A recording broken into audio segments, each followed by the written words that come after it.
Hello friends, आज हम करेंगे नेक्स्ट क्वेश्चन। तो क्वेश्चन ये है कि Tagore like the Indian civilisation itself has been content to discover the soul and surrender himself to its spontaneity.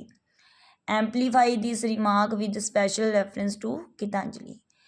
तो टैगोर को ऐसे दिखाना जैसे इंडियन सिविलाइजेशन, भारतीय सिविलाइजेशन अपने आप में, और डिस्कवर करना आत्मा को, ठीक है, और सरेंडर करना अपने आप को, जैसे हो रहा है वैसे ही चलते जाना। तो इस रिमार्क को रेफरेंस विद मतलब एग्जाम्पल से गीतांजलि में रिमार्क करना है। और इसके अलावा दो क्वेश्चन हो रहे हैं, मतलब आंसर सेम रहेगा, क्वेश्चन अलग अलग हो सकते हैं। State clearly Tagore's spiritual aims and aspirations as expressed in the poems of Gitanjali. Bring out the spiritual message of spiritual जो मैसेज है गीतांजलि का, indicating the importance of the message. तो शुरू करते हैं। टैगोर्स एडमायरेबल वर्क, तो टैगोर का मतलब प्रशंसा वाला काम। According to Yeats, Tagore, like the Indian civilization itself, has been content to discover the soul and surrender himself to its spontaneity. मतलब ये जो पहला क्वेश्चन मैंने आपको बताया था, टैगोर लाइक द, ये किसने कहा है? येट्स के अनुसार है ये, ठीक है, कि टैगोर इंडियन सिविलाइजेशन है अपने आप में, और डिस्कवर कर रहा है सोल को, आत्मा को खोज रहा है ना, और सरेंडर कर रहा है आत्मा अपने आप को टू इट्स जो भी स्पॉन्टेनिटी है आत्मा की। According to Yeats, all these other occupations, making money, fighting in wars, and filling one's head with politics, are dull things in the doing, while Tagore has done by writing Gitanjali is something admirable. तो येट्स के अनुसार क्या है कि पैसा बनाना, लड़ना युद्ध में, ठीक है, जो दिमाग है ना, उन्हें भरना राजनीति से, ये सब डल थिंग्स हैं, ठीक है। जबकि जो टैगोर है उसने जो किया है राइटिंग गीतांजलि, वो समथिंग, वो एडमायरेबल है, ठीक है। Spiritual power greater than any kind of worldly power, कि जो स्पिरिचुअल पावर होती है ना, वो ग्रेटर होती है किसी भी संसार की पावर से। Fighting in a war, making money and pursuing politics, these are dull things in the doing according to Yeats. तो ये अकॉर्डिंग टू मतलब जो येट्स के अनुसार लड़ना, पैसे बनाना, पॉलिटिक्स, ये सब डल थिंग्स हैं। Making money is the most important of all these activities. पैसा बनाना, कमाना है ना, ये बहुत ज़रूरी है सारी एक्टिविटीज़ में से, ठीक है। Without money nobody can exist, अब पैसे के बिना तो कोई रह ही नहीं सकता, सब काम, सब चीज़ें पैसे से ही होती हैं। We worship the god of money और द गॉड ऑफ वार और the god who presides over the political elections.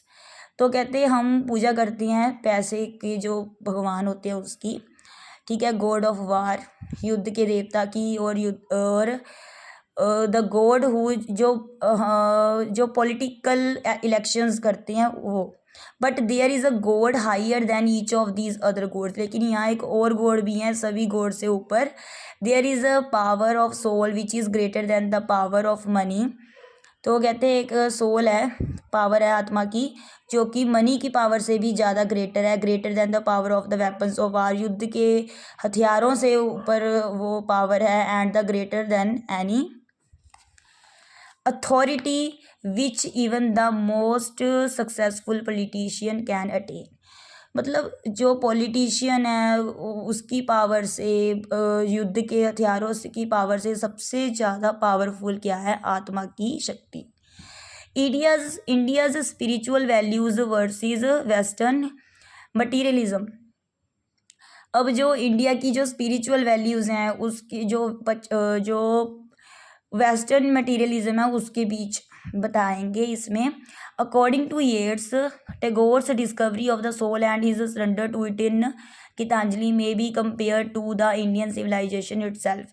ये फिर वही चीज़ आ गई है, देखो आप एक ही चीज़ को दोबारा दोबारा लिख सकते हो हर एक पॉइंट में, कि येट्स के अनुसार डिस्कवरी है टैगोर की, आत्मा की खोज है, अपने आप को सरेंडर करना आत्मा के आगे, ठीक है, और कंपेयर करना इंडिया वो अपने आप को। India has been the land of sea, and numerous holy men. It is the land of the Ved and the Upanishad. तो आपको पता ही है जो इंडिया है, भारत है, वो मतलब बहुत ज़्यादा जो होली पर्सन होते हैं ना, पवित्र आदमी होते हैं, या लैंड ऑफ वेदों की धरती है, उपनिषदों की धरती है. It is the land where the sant, the mystic and the divine have always been held in the highest respect.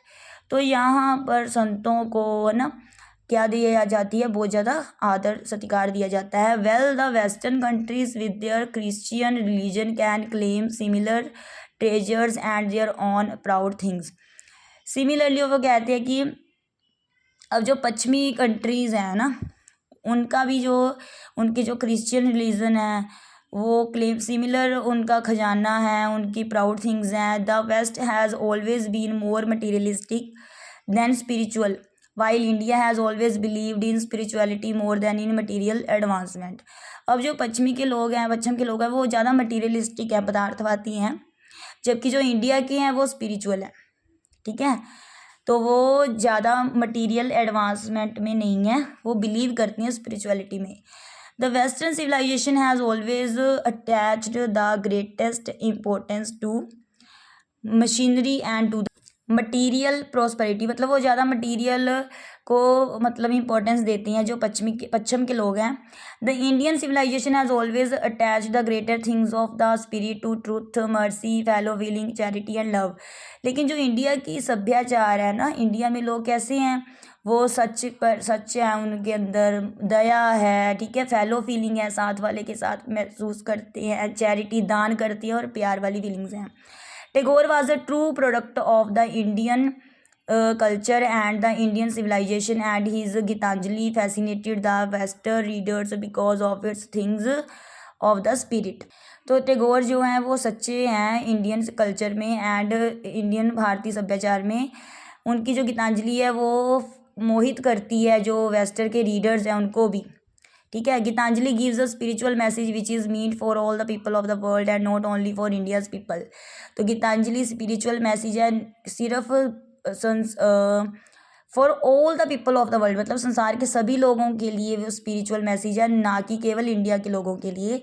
Tagore's spiritual believes expressed in Gitanjali. Tagore's believe in the existence of God, in the immortality of the soul and in the soul's capacity to attain communion with the divine spirit.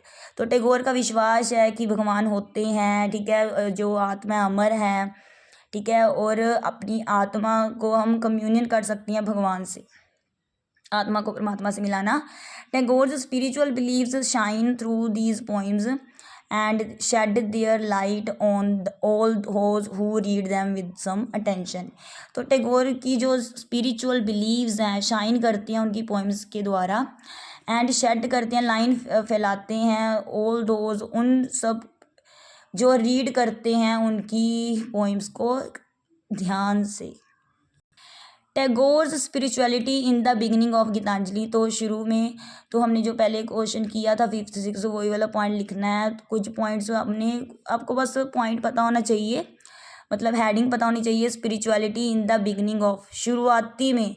तो Tagore's surrender to his soul and to the longings of his soul is complete. तो टैगोर का जो surrender है, अपने आप को समर्पित करना, ठीक है, तो और जो लॉन्गिंग्स है, इच्छा है, मतलब जो तांग है सोल की, वो कंप्लीट होती है. तो इसका आगे का आंसर हम अगली वीडियो में करेंगे. थैंक्स.